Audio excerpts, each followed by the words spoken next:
Hello team, and welcome back to another episode of our 4-part episode to do with food. Today I'm going to talk about timing and intermittent fasting. So hot topic, obviously, intermittent fasting.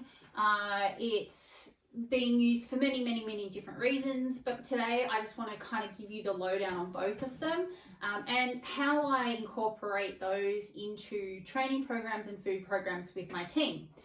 So let's talk about, first of all, the stereotypical timing of food. Now, I think a lot of people kind of just get sucked into, I need to eat breakfast at 7 or 8 o'clock. I need to eat lunch at 12 to 1. I need to eat dinner at 7 o'clock at night. So already we're just following the crowd. If that doesn't work for you, why are you sticking to that? Why do you have in your head that that's what you have to do? Honestly, it's probably a learnt behavior, something you've been doing since your parents taught you, right? Because you get up in the morning, they make you have your breakfast or whatever, then you get ready for school and then you go to school. So it's something that you've just had to learn that you know better, okay? So we're adults now. Hopefully everyone watching this is an adult, and if not, you're in high school, that's great. You have got set timings, and that is again how we've learnt that, so that you don't have as much flexibility as a lot of other people do. Now, I also know I've got a lot of nurses that follow along, and I have a lot of people that work in jobs that can't kind of schedule their breaks. They just have to take them when they can. So of course this isn't going to work for everyone, but I'm here to tell you that basically your timing of meals is completely up to you. Easy, right? So does it affect the way that your body reacts? Does it affect the way that your body absorbs nutrients? Of course it does. So there's no perfect timing and there's no perfect way to eat during the day. It's what your body responds to best that reduces fatigue, reduces headaches, or hopefully you're not getting headaches if you're doing this right. It gets the best energy source into your body to make you perform the best each and every day. So, example, I'll tell you how my day starts. It's very early for those who know me.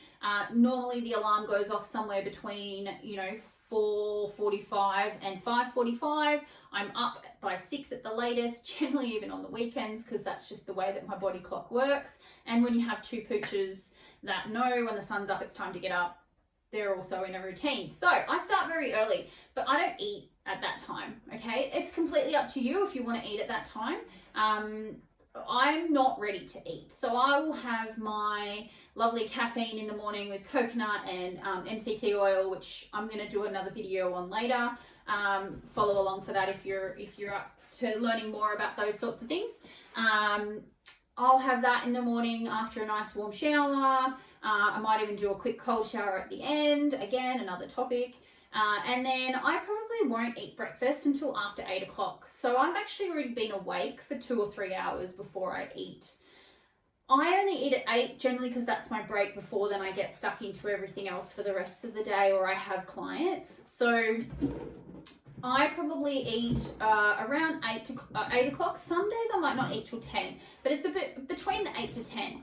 Then I don't snack very much. I tend to try not to snack because I don't want to use that as an excuse for not drinking enough water. So then I'll tend to eat my lunch between sort of 12:30 to 2:30, depending on what time I'm going to eat dinner. So I do know in my mind what my day is going to look like, so I'm not leaving too much of a window. So I'll generally have lunch around then, and then I'll tend to have a snack in the afternoon because I don't want to leave a 6-hour window before dinner. Some days I'll eat dinner at 5:30. Generally no later than 7 is my thing, because I don't want to have a window, and I'll get to this in a minute about intermittent fasting. I don't want my eating window to be too big. Okay, so I tend to try and keep my eating window anywhere between 8 to 12 hours max, depending on my day and how busy it is. So again, I would eat, I'm up at 5 to 6 in the morning. I don't eat till 8. I have my lunch at about 12 to 2, somewhere in there, 12:30 to 2:30. I'll have a snack at about 4:30. And when I say snack, nothing more than sort of like you know, a protein ball or some fruit or something just to get me through. I'm not sitting down to a meal. I'm not trying to fill myself up, because then I'm not going to be ready for dinner, right? So just enough, and then I'll have my dinner. No snacking beforehand, because I know a lot of us are very good with that. I'll just have a couple of chips, or I'll just have a couple of crackers, or I'll just have this while I'm prepping dinner. No, you're strong enough to hold out, have your dinner when it's there. And then after that, I'll generally have like a herbal tea or something, just to kind of help with my digestion. A lot of people will then go for the ice cream, but we're not going there. That's just, again, go back to episode 1 and look at my food quality video, and you'll understand why I'm passionate about the less sugar in the diet. Would be great, would be spot on. Let's keep those hips happy. So that's kind of the way that I do timing. Now, the thing that goes with timing is the quality of the food. And again, that goes back to episode 1. But the quality of the food. So the biggest thing is, again, we were brought up with, you get up, you have your Weet-Bix or your oats or your cereal, or like, it depended on what you had in the house, right? So how long is that going to sustain your body before you're craving all of the wrong things during the day? Excuse me, Poochie love, hop down please. So what's going to happen is, if you start, and again, this is in another one of my videos, if you start, no, my mate, he's trying to sit in my lap. You're gonna always make an appearance in the videos, don't you? So back to what we're talking about. Down. So basically, going back to, if you get the first meal wrong of the day, and I've talked about this in another video, then you're setting yourself up to fail for the rest of the day. As harsh as that sounds, that is true. So your first meal is important. It is bloody important. What that first meal is it's setting you up to either fail or to succeed. Now, why am I so passionate about that? Is because you've just started the day. If you're going to give yourself just a coffee, or like with, syrups or sugar, or you're just going to have cereal, none of those are going to give you the energy to last the whole day. You're obviously going to go to yourself, okay, I've had a great breakfast, I'm craving so much food, but you're actually craving sugar now to pick you back up. So you want to have a good breakfast at a good time for you, that's not going to leave a window of 6 to 8 hours before your next meal. Yeah? So everyone's different. The whole 2 snacks, 3 meals, I just snack all day, that is each to their own. Again, that's just a way of dieting. So I'm talking about something you can do every single day. So you want to have, your meal in the morning, and it's got enough color in it and enough variety, and it's not just the color brown.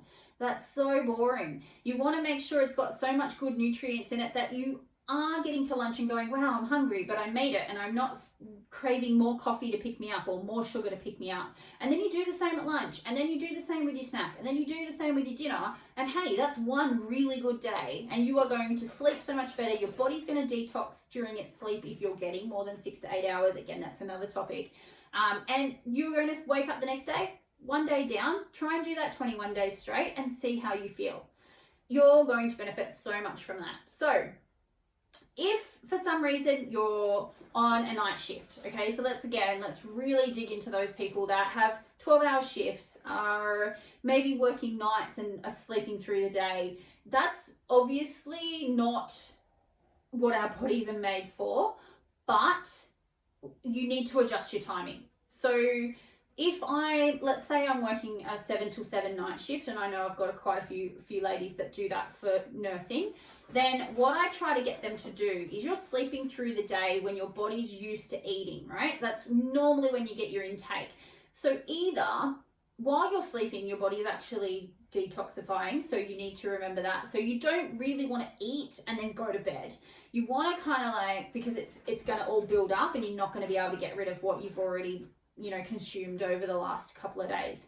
So you want to try and swap everything around. So try and get your routine. If you are doing 3 or 4 nights in a row, if you're doing 2 nights in a row and then 2 mornings, like that is, you need to reach out, because that's one thing that I've been trying really hard to overcome with all of my nurses that I work with. And it's each to their own, everyone's very different. So you want to try and adapt the reverse technique where you're eating throughout the night the same way you would during the day. And then we have to talk about how to reverse it back to what's normal for your body. Okay, so again, you don't want to have a 12-hour shift and you eat before you go and then after you come back, because now you've just opened your window out to like 14 to 16 hours and there's only 24 hours in a day. So we need to find a way around that, and that's food choices, okay? And again, timing. So we need to do what's best for you and your circumstances and situations. So this kind of leads me into fasting. Now, fasting kind of came along because people were like, I can do that and I can lose weight really quickly. And it's actually not really for that. Like it is a side effect if you do it correctly. But I want you to think about cultural reasons behind fasting. This is a really good way that I explain it to clients about how you can make them talking, okay? It's not always about you. So this is a really good way for me to explain it, to show you how it works. So there are certain cultures, that will fast throughout the day while the sun's up, and then they'll only eat at night. Now, they do that because it's something that they follow in their beliefs. We do it because we think it's a way to lose weight, right? But there are many other reasons that you can use fasting. If used correctly, it will, and with the clean, correct diet, not just because you want to go out and eat burgers later, it will help you with certain, like insulin levels. I mean, you have to be really careful if you're a diabetic. Again, you do not want to let your levels drop. So please don't just go out and start fasting if you know that you're a diabetic, or if you have other health issues that you're concerned about. I suggest please see your doctor first. I have to say that. I absolutely suggest that. But look, it reduces stress on the body. It reduces the time that your body is trying to process foods. It helps you clean out not just the large intestine, but the small intestine. It helps with your digestion. It helps with so many other things. Like I've written a whole heap of things down here, but I might share a post on it later. If you do it long enough and you do it correctly, you're going to increase certain levels in your body that will help your body to burn fat. Now, if not done correctly, your body is going to think that you're starving yourself, and then you're going to eat something or consume something, and it's just going to store that. There's a very fine line between getting it right and getting it wrong. Now, a lot of people use it because they think, oh, I'm going to, go out and have a really big night tonight, so I'm just not going to eat it all during the day. That's just completely wrong. So let's go back to the cultural thing. When the certain cultures do it, they don't break fast by eating takeout food.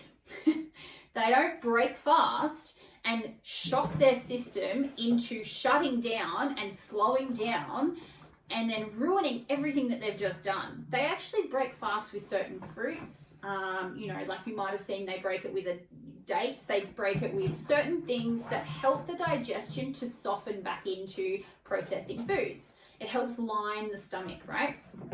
A lot of people do it and then they go out and they eat like a massive meal and then they just want to go home and go to sleep because their system has just gone, whoa, that is way too much, way too fast after you've just spent time cleaning me out, and now it just shuts down because it can't work as fast, right? Try to tow, like a log truck behind a small SUV or a small, like little bug.